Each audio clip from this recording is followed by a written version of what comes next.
L-isem tal-Missier u tal-Iben u tal-Ispirtu Santu. Il-paċi ma'kom. Ħuti jew narfu ħtijietna biex nitħejjew tajjeb ħalli niċċelebraw is-solennità ta' San Pietru u San Pawl, apostli ta' Ġesu Kristu, xhieda martri tal-imħabba tiegħu għalina. Nistqarla Alla li jista' kollox u lilkom ħuti li nadnibt ħafna bil-ħsieb, bil-kliem, bil-emil u bil-ħallej dmirijieti tiegħi, bl-akbar tiegħi. Għalhekk nitlob lill-Imqazza Marija dejjem Verġni, lill-anġli qaddissin kollha u lilkom ħuti biex titolbu għalija lill-mulej Alla tagħna. Ħenna lina Alla li jista' kollox jaħfrinna dnubietna u jwassalna għal ħajja ta' dejjem.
Gloria in excelsis Deo.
nitolbu. U Alla int timlina b'ferħ qaddis dan il-jum ta' festa solenni ġih l-Apostli San Pietru u San Pawl. Għamel il-Knisja tiegħek timxi dejjem fuq it-twissijiet tagħhom kif bihom int qed fiha s-sisin tar-reliġjon. Bibnej Ġesu Kristu Sidna li Alla u miegħek jgħix u jsaltan flimkien mal-Ispirtu Santu għal dejjem ta' dejjem.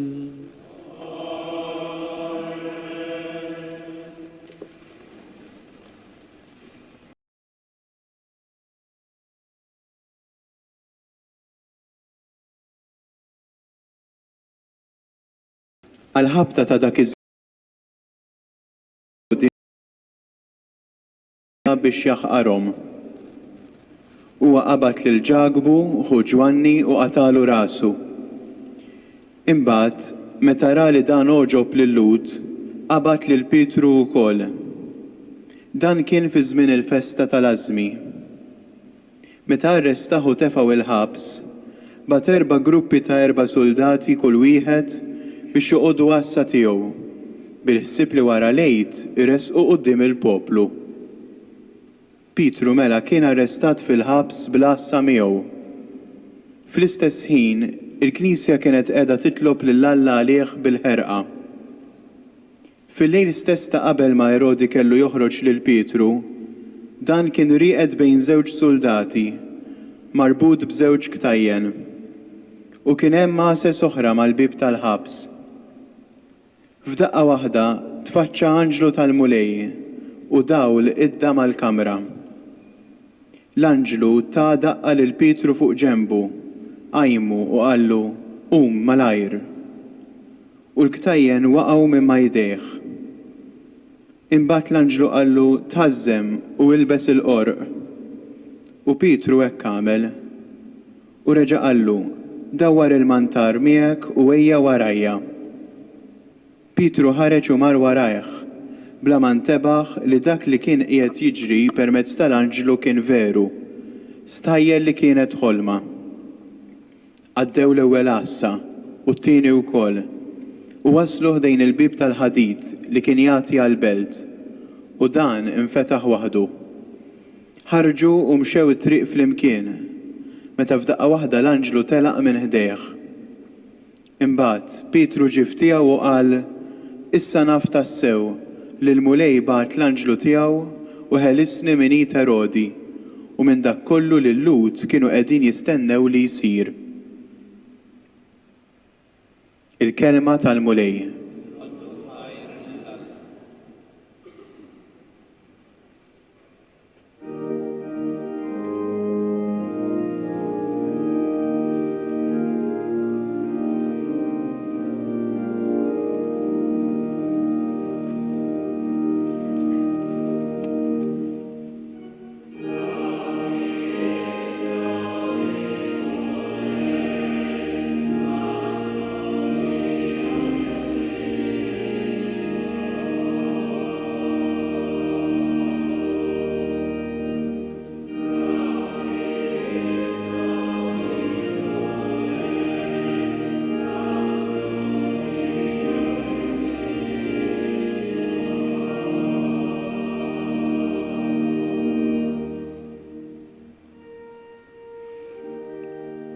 Kull ħin imbirek il-mulej,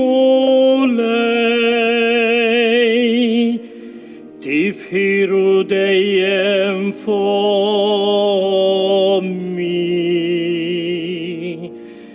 bil-mulej jiftaħar ruħi, jisimaw il-fqajrin u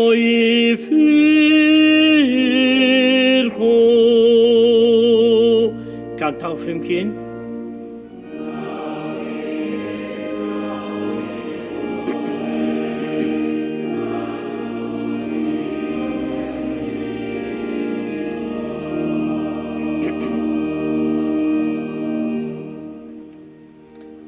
Gabru il-mulej mijej unollu ismu flimkien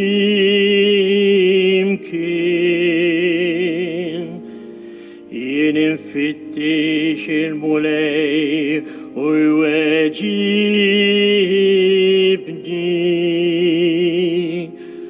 u min kull bizajjeħ lisni. Ikkantaw flimkien?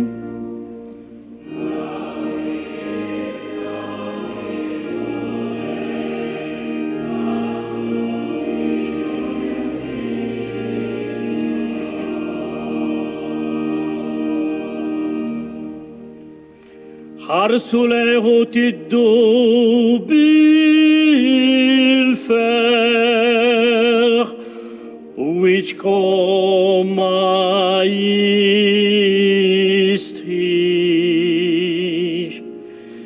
Dan il-fqajja sejjaħ il-mulej u semo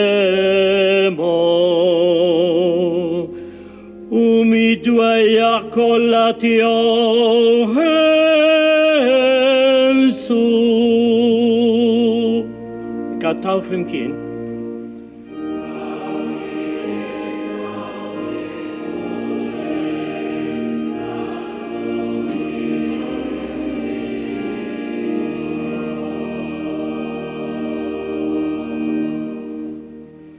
L-anġlu tal-mulej jammar madwar dawk li bżgħu minnu u jeħlisom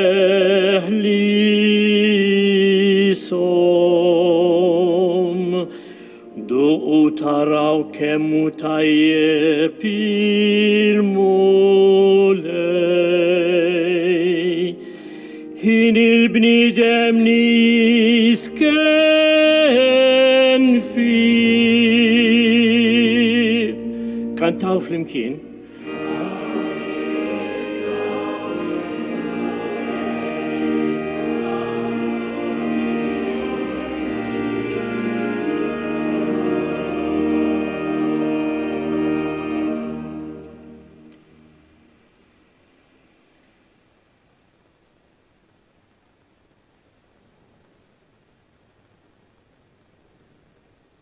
In elezzjoni, għarri mit-tini jittra ta' San Pawl Apostolu l-Timotiju. Aziz, jina ġa imxereb sagrifiċju u żmien it-tluq tiegħi wasal. Tqabbat it-taqbida tajba, temmejt il-ġirja, ħarist il-fidi. Mill-qbija hemm merfuqa għalija il-kuruna tal-ġustizzja li bdija f'dak il-jum jħallasni l-mulej, li mħallef ġust. U mhux li biss, imma wkoll il-daw kollha li jkunu għexu bix-xewqa tad-dera tiegħu. Il-mulej waqaf miegħi u tani l-qawwa biex bis-saħħa tiegħi il-kelma tiġi mxandra sal-aħħar li l-ġnus kollha jisimgħuha. Hekk jien ġejt meħlus minn ħaq l-jun. Il-mulej jeħlisni minn kull deni u jħarrisni sa ma nasal fis-saltna tiegħu tas-sema. Glorja lilu għal dejjem ta' dejjem, amen. Il-kelma tal-mulej.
inħawi ta' Ċesarija ta' Filippu, Ġesu staqsa li disċipli tiegħu għalilhom: in-nies min jgħidu li hu bini l-bniedem?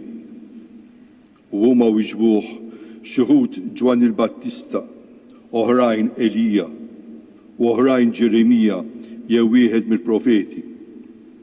Imma intom min tajdu li jien? Staqsihom. U qabel Xmun Pietru u qallu: inti l-Messija bin Alla l-ħaj. U Ġesu wieġbu qallu: ħini int Xmun bin Ġona, għax mhux bniedem tad-dem u l-laħam u rigdan, imma missier li hu fis-smewiet.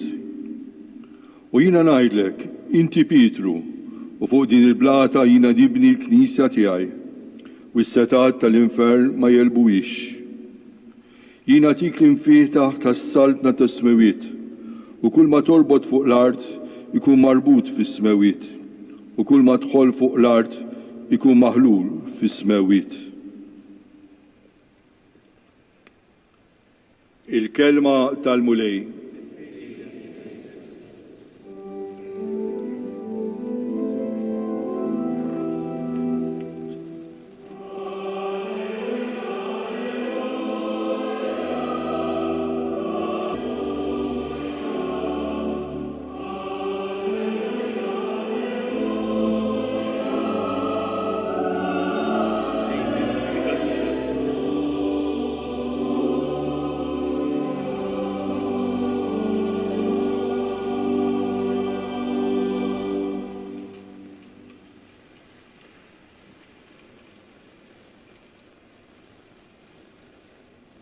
Jina natik l-infietaħ tas-saltna tas-smewiet.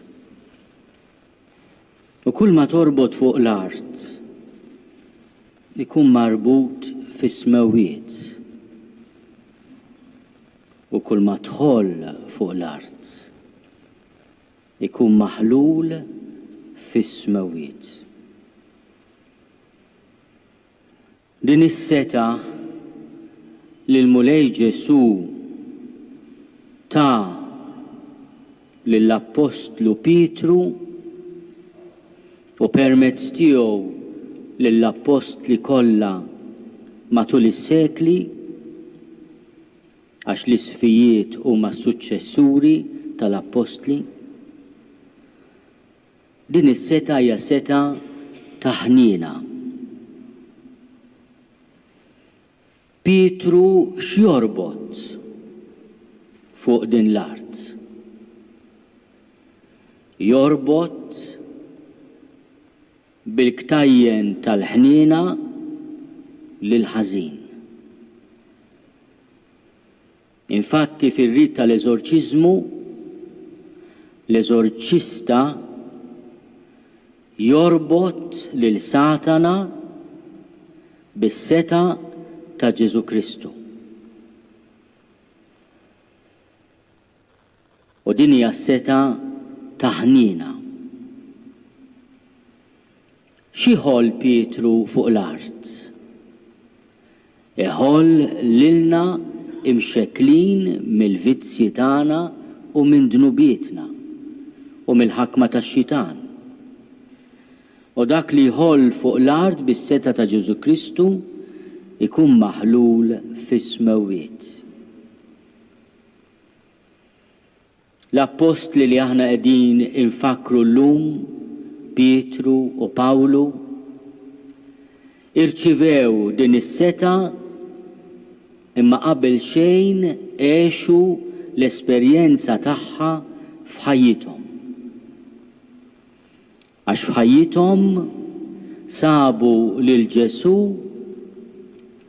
li fil-ħniena kbira tiegħu jorbot il-ħażen li kien ixekkilhom u lilhom iħollhom mill-irbit tax-xitan. L-esperjenza ta' Pietru li smajna dwarha fl-ewwel qari hija esperjenza konkreta u qawwija ħafna ta' din is-seta ta' Ġesu Kristu li jilliberana mill-ħabsijiet ta' din id-dinja. Erodi arresta lil Pietru u tefu il-ħabs. Min għamel l-esperjenza tal-ħabs jaf xi ġifieri. Imqar li tinqabad imsakkar ġo lift ukoll hija esperjenza. Esperjenza ta' eluq, ta' paniku, esperjenza li ġalek tajt imma m'hemm ħadd li jisma' l-għajta tiegħi qabel nikkonsma l-ossiġnu kollu f'dil-gabina. Min għadda minna dil-esperjenza jaf eżatt x'in ngħid u min m'għaddix minna ma nawguralux. Ngħidilkom għamlu hekk, ma nawgurawlux. Imma inti tidħol f'sentiment li għandek bżonn min jeħilsek u lil min jiftaħlek il-bib fl-aħħar tkun trid iddebu. Żgur bil-gratitudni tiegħek.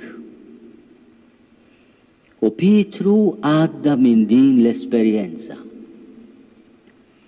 Ta' ħelsien mill-eluq u mill-ħabs bil-qawwa tal-anġlu tal-mulej waqt li l-Knisja kienet qiegħda titlob lill-Alla għalih.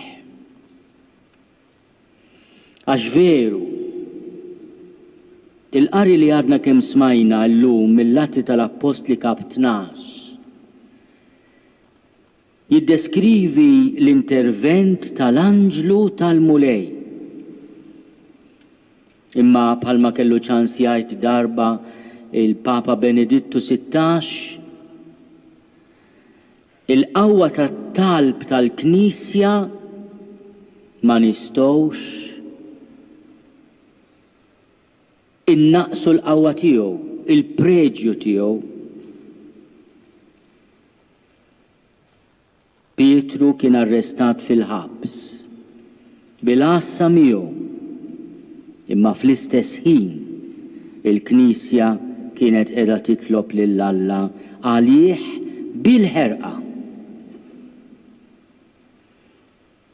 U aħna llum aħna niċċelebraw dawn il-pedamenti tal-fidi l-Apostli Pietru u Pawlu, irridu wkoll ninaqdu bħala Knisja nitolbu għal dawk ħutna li għandhom bżonn li xkiel tagħhom jintrabat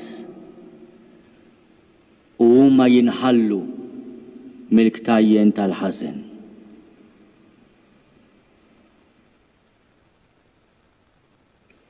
Ġesu lil din il-Knisja ħerqana fit-talb għalila kelma ta' faraġġ.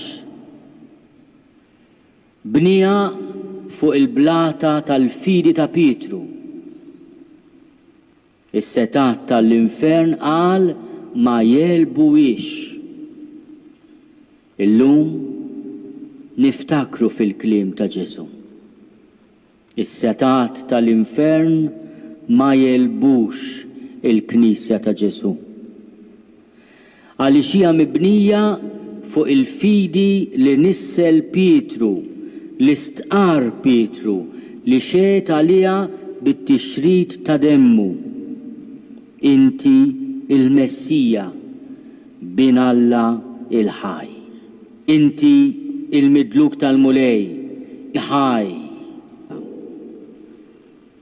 F'kull epoka il-Knisja taħsibha dgħajsa se tereq.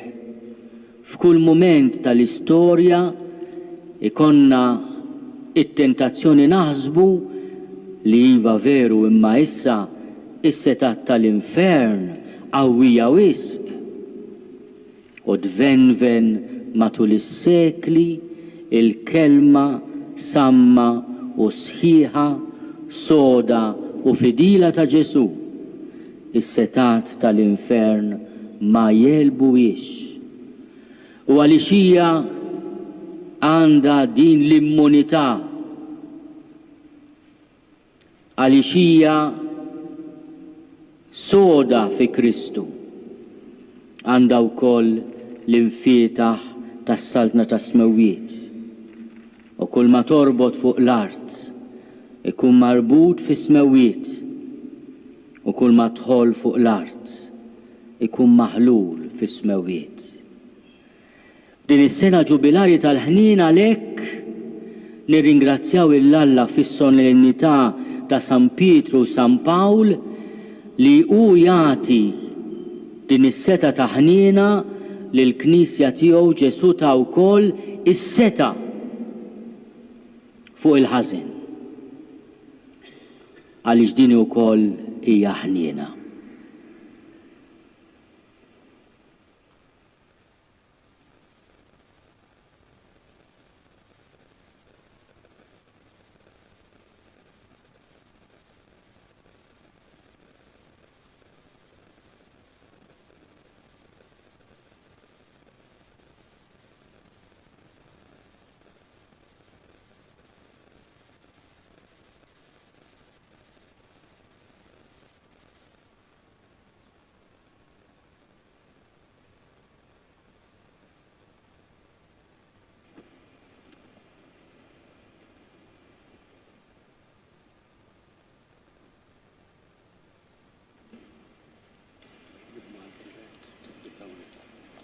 Jiena nemmen f'Alla wieħed il-Missier li jista' kollox li ħalaq is-sema u l-art, dak kollu li jidher u dak li ma jidhirx, u f'Mulej wieħed Ġesu Kristu Iben waħdini ta' Alla, imnissel minn Missier qabel kull żmien, Alla minn Alla, dawl minn dawl, Alla veru minn Alla veru, imnissel mhux magħmul, natura waħda mal-Missier u bih sar kollox.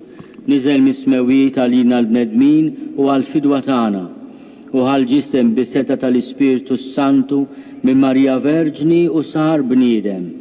Salbu ħalina bata taħt Ponzju Pilatu, miet u difnuh u fit-tielet jum qam minn bejn l-imwiet skont il-kodba mqazza u tela s-sema u jgħad fuq il-lemin tal-Missier. U għandu jeġa jiġi bil-glorja biex jagħmel ħaq mill-ħajjin u mill-mejtin u s-saltna tiegħu ma jkollix tmiem. U fl-Ispiritu Santu mulej li jagħti l-ħajja li ġej mill-Missier u mill-Liben li hu meqjum mweġġa flimkien mal-Missier u mal-Liben u li tkellem fom il-profeti. U fi Knisja waħda qaddisa Kattolika Apostolika nistqarma mudija waħda għal maħfra ta' dnubiet, nistenna l-qawma mill-imwiet u l-ħajja ta' żmien li ġej. Amen. Missier, aħna niċċelebraw il-festa solenni ġieħ San Pietru u San Pawl, nitolbuk tkattar fina l-fidi biex it-talb li nagħmlulek ikun imnebbaħ mill-Ispirtu tiegħek li jaf aktar minna x'inhu taġid għalina. Saħħaħ il-Knisja fil-fidi fik biex kull ma jitwettaq jibda fik u fik jintemm u tibqa' dejjem mibnija fuq is-sisien sodi tal-Apostli nitolbu. Ismana Żomm taħt il-ħarsien tiegħek il-Maltin kollha biex jozzu dejjem il-fidi li waslinna San Pawl missierna u jgħixuha bil-fedeltà kollha f'kull qasam ta' ħajjithom. Nitolbu. Ismana nitolbuk mulej. Kun ma dawk kollha li waslu l-kelma tiegħek lit-tfal u liż-żgħażagħ biex fuq l-eżempju ta' San Pietru jgħinuhom isiru jafuk u jħobbuk. Nitolbu.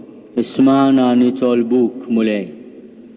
Birek il-familji kollha tagħna biex jissaħħu dejjem iżjed fuq it-tagħlim tal-Apostli. Nitolbu. Ismana nitolbuk mulej. Ejn lil dawk li m'għadhomx jipprattikaw il-fidi tagħhom biex iduqu l-ħlewwa tal-fiduċja fik u jerġgħu lura fi ħdanek. Nitolbu. Ismana nitolbuk mulej. Missier fidili l-qadawn it-talbiet tagħna u għat-talb ta' San Pietru u San Pawl għajna li naqdu iżjed miegħek fil-fidi u fl-imħabba. Aħna u nittamaw li għad ngħixu miegħek fil-ħajja ta' dejjem bi Kristu Sidna.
Itolbu ħuti biex is-sagrifiċċju tiegħi u tagħkom ikun joġob lil Alla l-Missier li jista' kollox.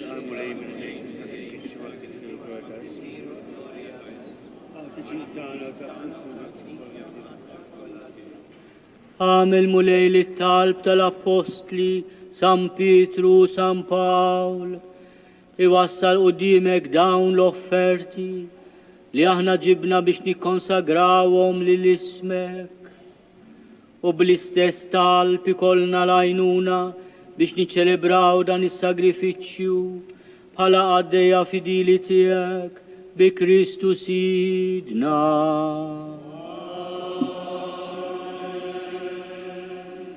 Il-mulej ma'kom. Nerfgħu qlubna l-fuq. Niżuħaj l-mulej Alla tagħna.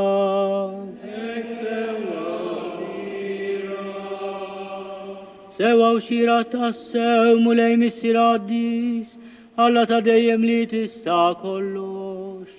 Tajjeb u taġita s-salvazzjoni tagħna li dejjem u kullimkien inroddu lek ħajr.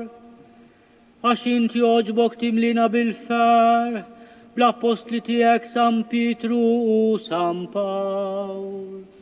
Pietru l-mexxej ewlieni fl-istqarrija tal-fidi, Pawlu li mallem għarref fit-tifsir tagħha.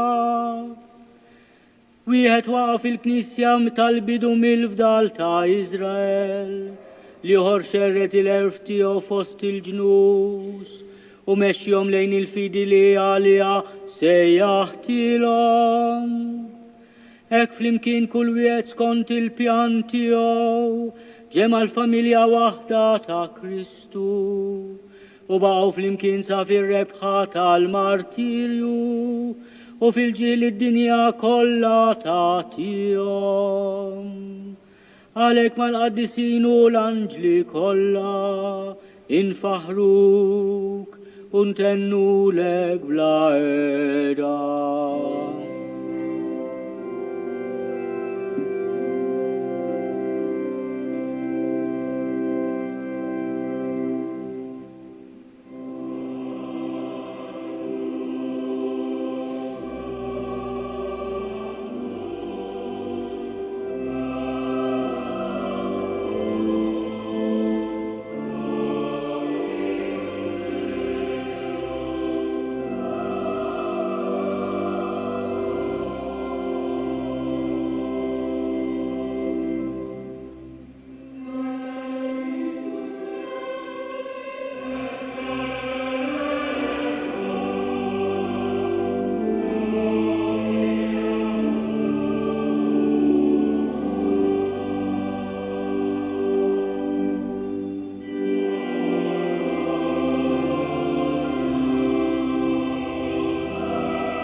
Qaddis tas-sewint mulej u jistoqlok it-tifħir tal-ħolqien kollu għax bibnej Ġesu Kristu Sidna u bil-qawwa tal-Ispirtu Santu inti tagħti l-ħajja kollox tqaddes u tibqa' dejjem tiġbor għalik poplu biex mintluħ ix-xems sanżula issirlek offerta safja.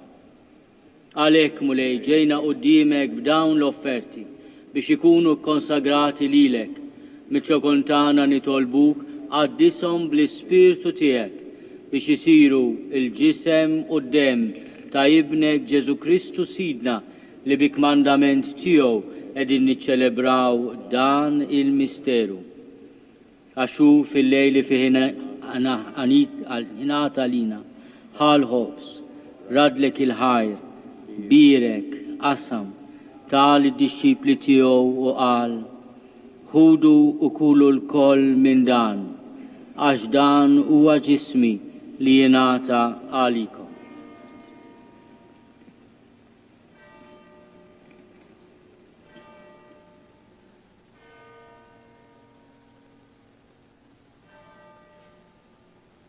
Ekku kol wara l-ikla ħal-kalċi, radlek il-ħajr, birek, tal id-disċipli tiegħu u qal, ħudu u ixorbu minnu l-koll, għax dan huwa l-kalċi ta' demmi, tal-patt il-ġdid li jibqa' għal dejjem, id-dem li jxerret għalikom u għal-bnedmin kollha għal-maħfra ta' dnubiet. Għamlu dan tifkira tiegħi.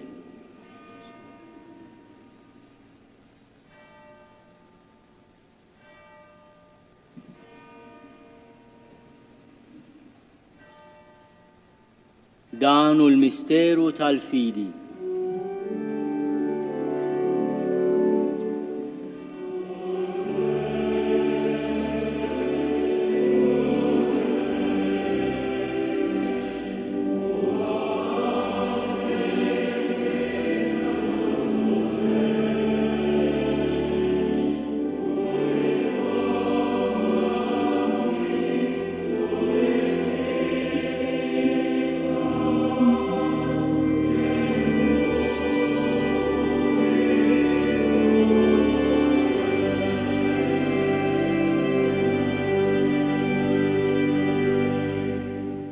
Għalek mulej aħna u namlu dan tifkira tal-passjoni li b'ebnek fdina u tal-qawmin u tluħ glorjus tiegħu fis-sema. Aħna li qegħdin nistennew u nittamaw it-tieni miġja tiegħu. Ratti l-ħaj nofrulek dan is-sagrifiċċju ħaj u qaddis. Ħares nitolbuk lejn l-offerta tal-Knisja tiegħek. Ara fiha l-vittma li bis-sagrifiċċju raħħa li terġa' tħabbibna miegħek. Għamel li aħna li se nissaħħu bil-ġisem u d-dem ta' ibnek, nimplew bl-Ispirtu qaddis tiegħu u nkunu ġisem wieħed u ruħ waħda fi Kristu. Nitolbuk li jagħmel minna offerta li tibqa' dejjem quddiemek biex inkunu nistgħu niksbu l-wirt mal-mażulin tiegħek, mal-Verġni Mqazza Ommalla Marija, ma' San Giuseppe, ma l-Apostli San Petru u San Pawl, ma l-Apostli u l-Martri Glorjużi tiegħek u ma l-qaddisin kollha li kif nittamaw jidħlu dejjem għalina quddiemek. Għamel nitolbuk mulej li din il-vittma li terġa' tħabbibna miegħek li tkun taslim u s-salvazzjoni għad-dinja kollha. Wettaq fil-fidi u fl-imħabba l-Knisja tiegħek tul il-mixja tagħha fid-dinja il-qaddej tiegħek il-Papa Franġisku, l-Isqoftana Charles, l-isfijiet u l-ministri kollha tiegħek u l-poplu kollu li inti ksibt għalik. Il-qabi tieba, it-talb u x-xewqat ta' dil-familja li inti ridta tinġabar madwarek. Qader Missier Ħanin li ridek kollha kull fejn jinsabu u jinaqqu għadhom miegħek il-koll. Ħen għal ħutna mejtin u għal daw kollha li ħallew din il-ħajja fis-sewwa tiegħek. Daħħalhom fis-saltna tiegħek fejn nitamaw li aħna wkoll qatt naslu biex il-koll flimkien nitaxqu għal dejjem bis-seb tiegħek, bi Kristu Sidna li bih intfawwar id-dinja b'kull ġid.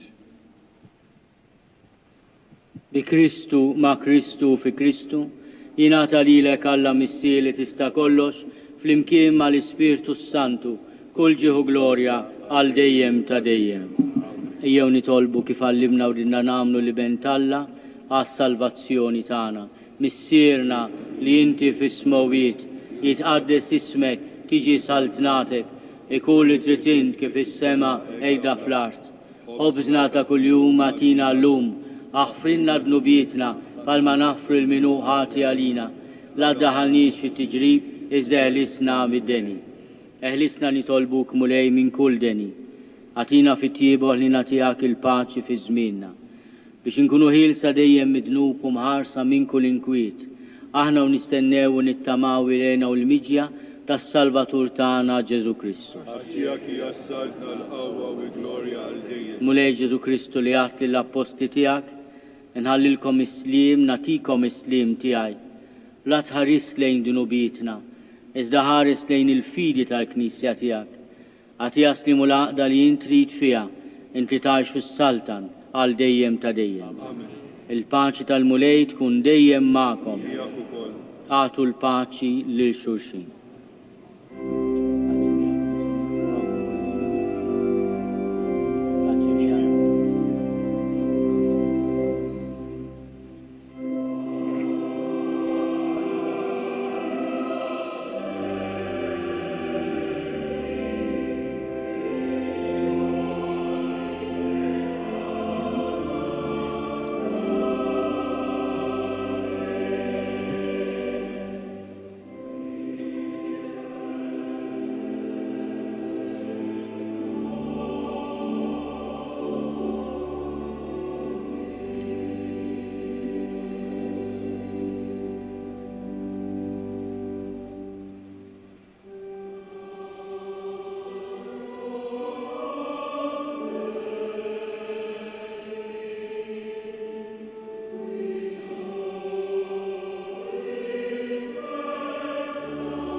Danu l-ħaruf talla, danu li neħidnu biet tad-dinja, ħennin dawk li huma mistiedna għall-ikla tal-ħaruf. Mulej ma jistoqlix li tidħol taħt is-saqaf tiegħi, iżda biss kelma waħda u ruħi tkun infejqa.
nitolbu.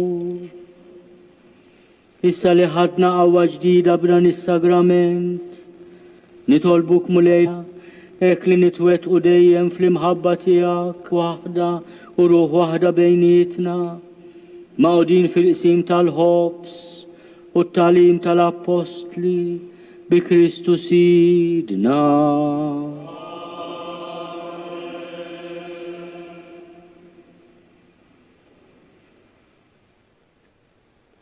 Il-mulej ma'kom.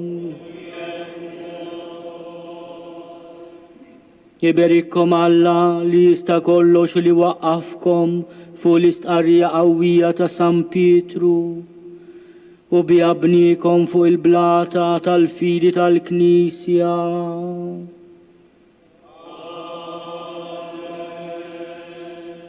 Alla li qawwikom bil-predikazzjoni ħabbrika ta' missierna San Pawl, jallimkom bl-eżempju tiegħu kif dejjem tirbħu aħwa oħra lil Kristu.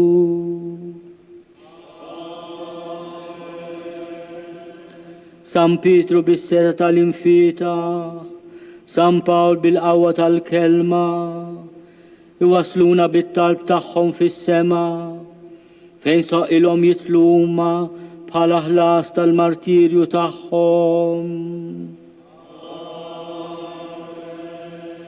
Iberikkom Alla li jista' kollox, il-Missier u l-Iben u l-Ispirtu Santu.